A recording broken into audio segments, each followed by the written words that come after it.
গত বছর এপ্রিল মাসে ইন্ডিয়ার আগ্রাতে গরু জবাই করার অপরাধে কিছু লোককে আটক করে পুলিশ, যার ফলশ্রুতিতে সেখানে সৃষ্টি হয় ধর্মীয় অরাজকতার। আগস্ট 2022 উত্তরপ্রদেশের এক শিব মন্দিরের সামনে কিছু লোক গরুর মাংস ফেলে আসে, যার দরুন সেখানে লোকজনের মাঝে সৃষ্টি হয় ধর্মীয় অরাজকতার। একইভাবে 2020 সালের মে মাসে কোয়েম্বাটুর এক মন্দিরের সামনে কেউ গরুর মাংস ফেলে আসে। 2024 সালের ফেব্রুয়ারি মাসে উত্তরপ্রদেশের মুরাদাবাদ শহরে কিছু লোককে গরু জবাই করার সময় আটক করা হয়। এই সকল খবর শোনার পর আপনাদের মনে নিশ্চয়ই একটি প্রশ্ন আসবে যে আসলে কারা ওই সকল লোক যারা বারবার হিন্দুদের ধর্মীয় অনুভূতিতে আঘাত হানছে।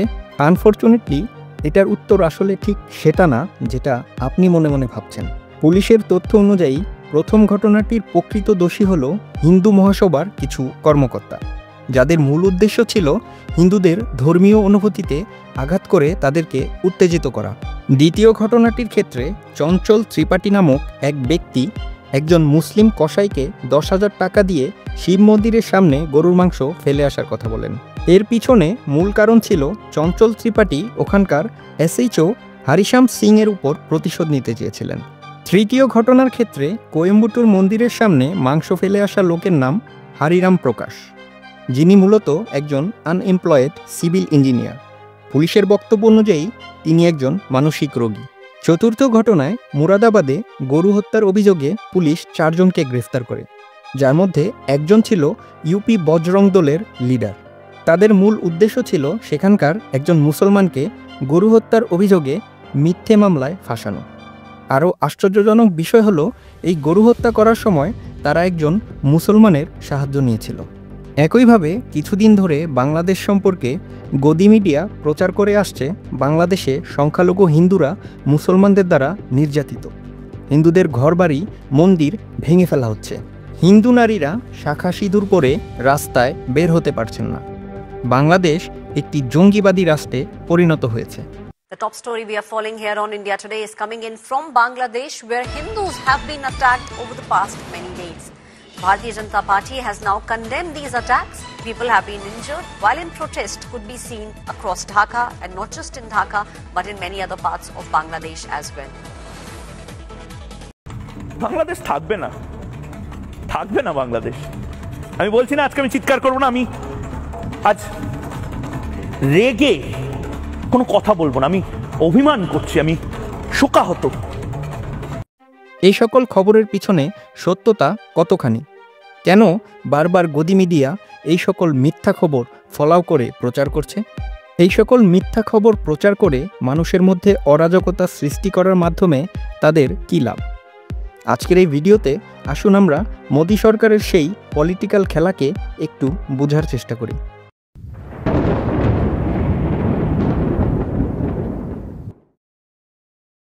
ইন্ডিয়াতে গত কয়েক বছর ধরে এক ভয়ঙ্কর মাফিয়া কাজ করছে হোয়াটসঅ্যাপ এবং মিডিয়ার সাহায্যে, যাদের মূল উদ্দেশ্য একটাই, ভারতের সমস্ত হিন্দুদের ব্রেন ওয়াশ করা এবং তাদেরকে মোদি সরকারের কাঠপুতলিতে পরিণত করা। ইতিহাসের দিকে আমরা যদি একটু লক্ষ্য করি তাহলে দেখা যায় সকল স্বৈরাচারী সরকার তাদের নিজেদের আসন টিকিয়ে রাখার জন্য সবসময় ওই দেশের মেজরিটি পাবলিককেই টার্গেট করে থাকে।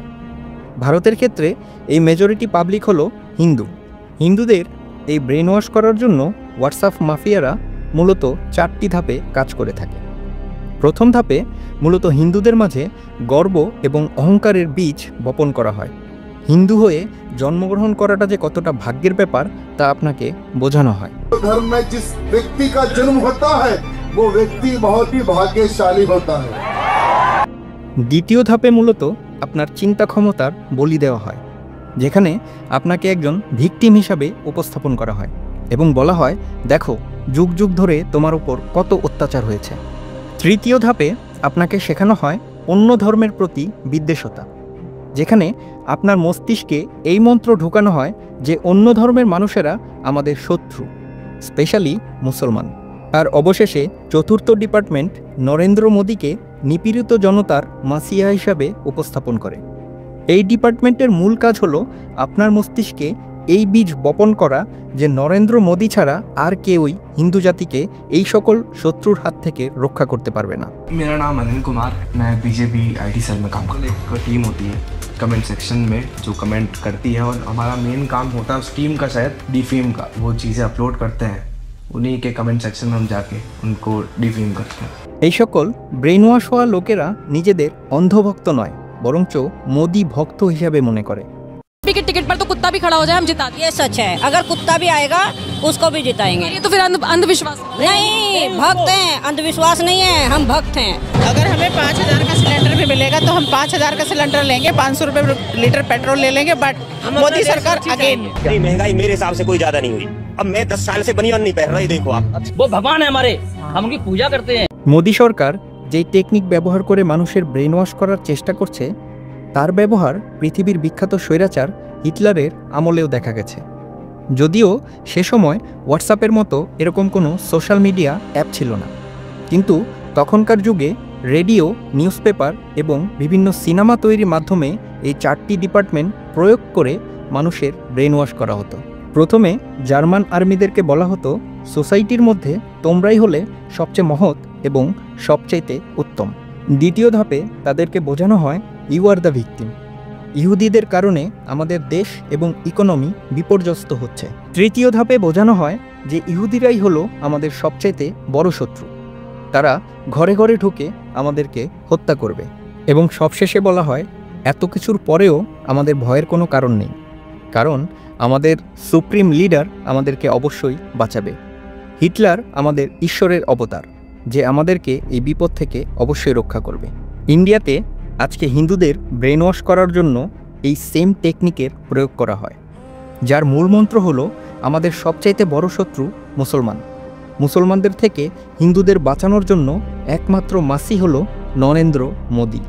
হিন্দু ভাইদের কাছে আমার প্রশ্ন, মুসলমানরা কি আসলেই আপনাদের সবচাইতে বড় শত্রু? একই প্রশ্ন মুসলমানদের কাছেও, যে আপনারাও কি হিন্দুদেরকে সবচেয়ে বড় শত্রু মনে করেন?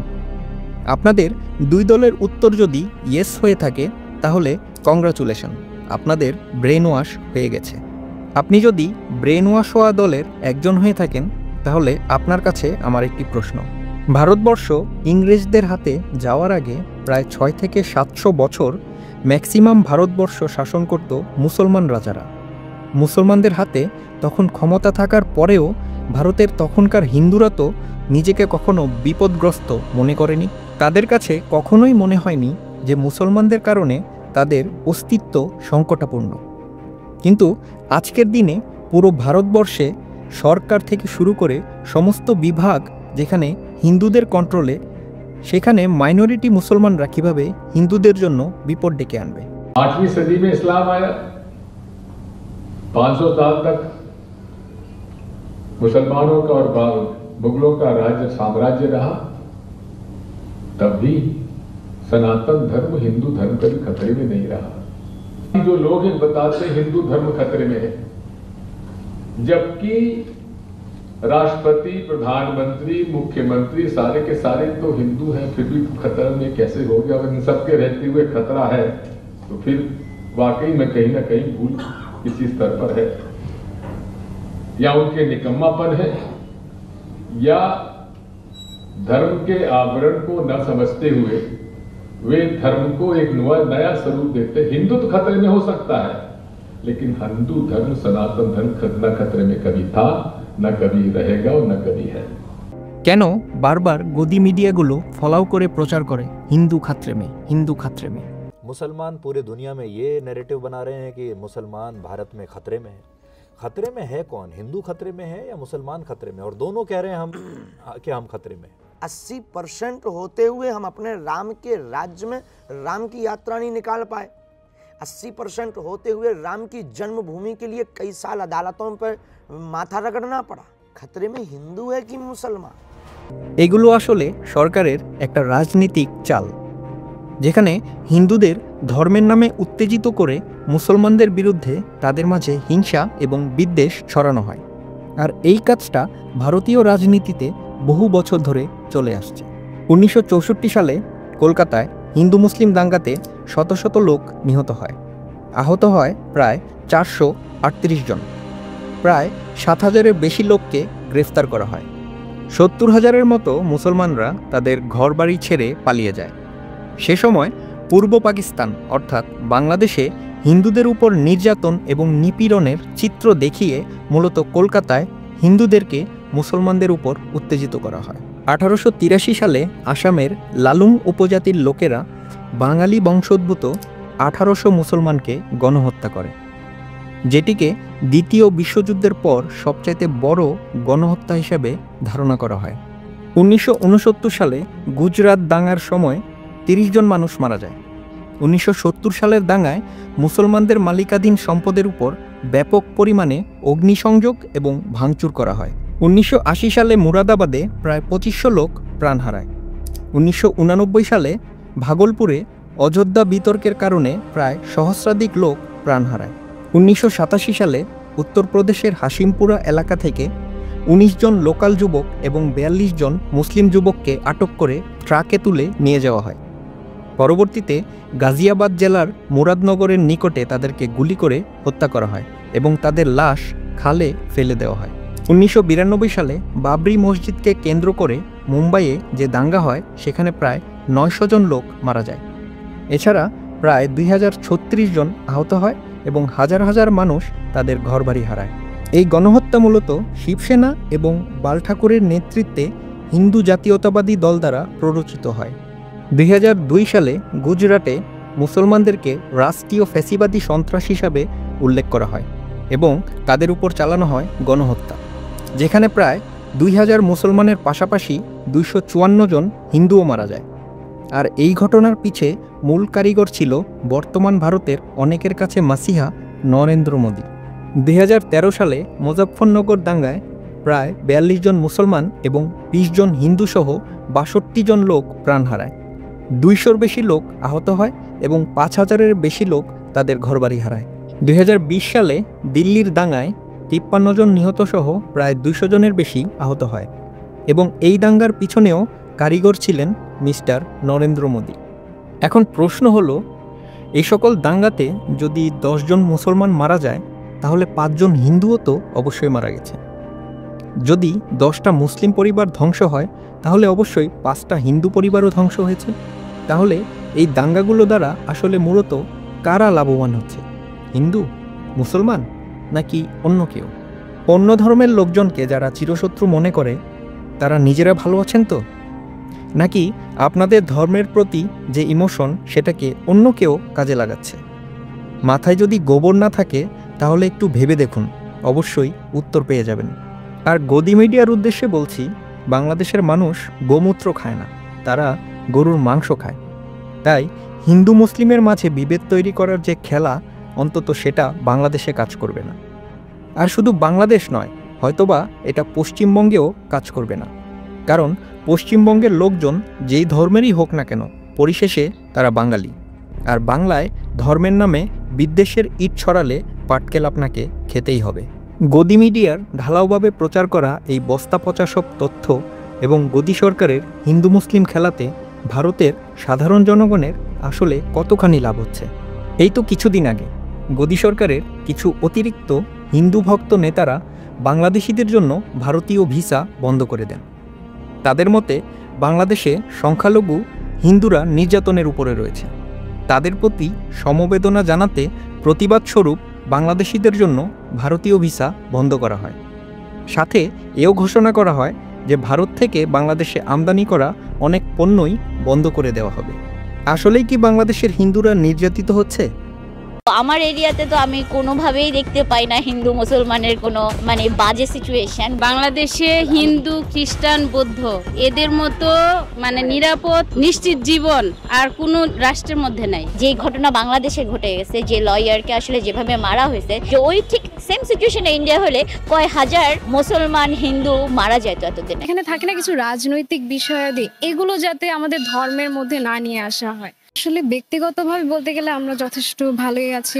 আমাদের ফরিদপুরের ওখানে ধর্মের কোনো ভেদাভেদ নেই, ওখানে আমরা সবাই একই সাথে থাকি, ওখানে এই ধরনের কোনো সমস্যা আমরা ফেস করি না। হিন্দুরা কোনো বিপদে পড়লে মুসলিমরা এগিয়ে আসে, আর মুসলিমরা কোনো বিপদে পড়লে আমরা যাই, কোনো সমস্যা নেই, খুব ভালো আছে।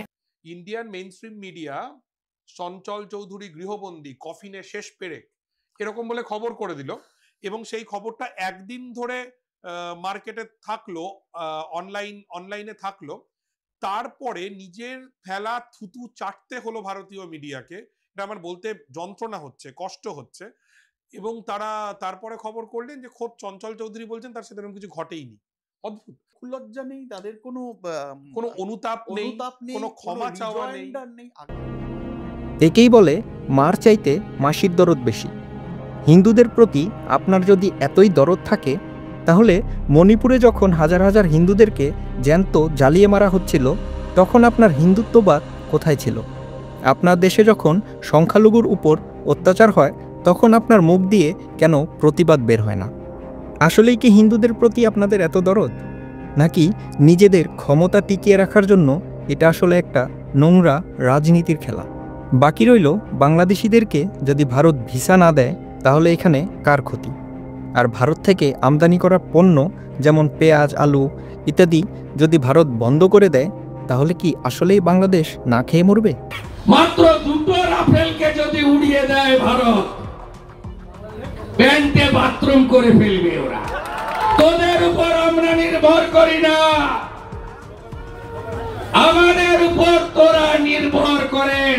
মোল্লা ইউনূস, ভালো করে শুনে রাখো, আমরা ৯৭টা পণ্য না পাঠালে তোদের ভাত কাপড় জুটবে না।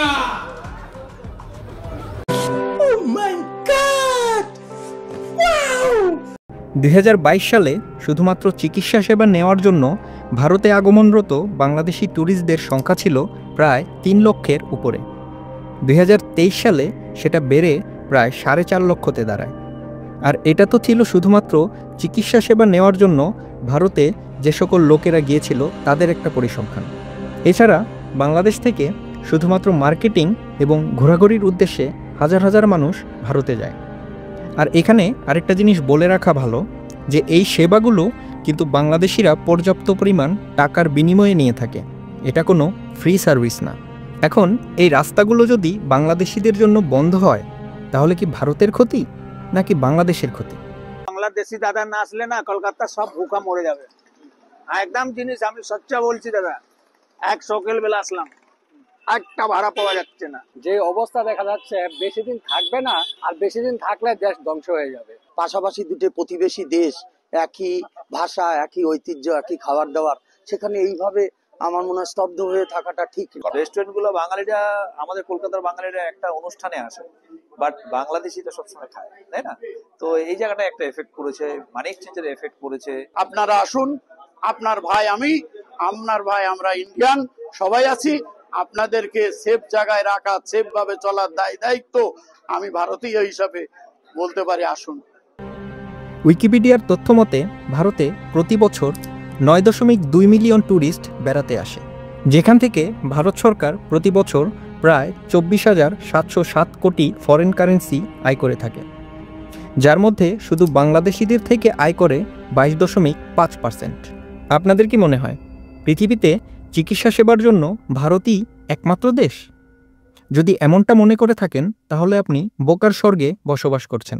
বাকি রইল পেঁয়াজ, আদা, রসুন, এগুলোও কিন্তু শুধুমাত্র ভারতে উৎপাদিত হয় না। একটা কথা মনে রাখবেন, ভাত ছিটালে কখনো কাকের অভাব হয় না। যদিও মোদি সরকারের এই কথার মর্ম বোঝার ক্ষমতা নেই, তারা শুধু একটা জিনিসই জানে, কিভাবে হিন্দু মুসলিমকে নিজেদের মধ্যে দাঙ্গায় লিপ্ত করে নিজের আখের গোছানো যায়। আর ভারতের সাধারণ নাগরিকদের বলছি, মোদি সরকারের এই ট্র্যাপে পা দিয়ে ভারতকে বিশ্ব দরবারে লাঞ্ছিত করবেন না। সবাই ভালো থাকবেন, সুস্থ থাকবেন।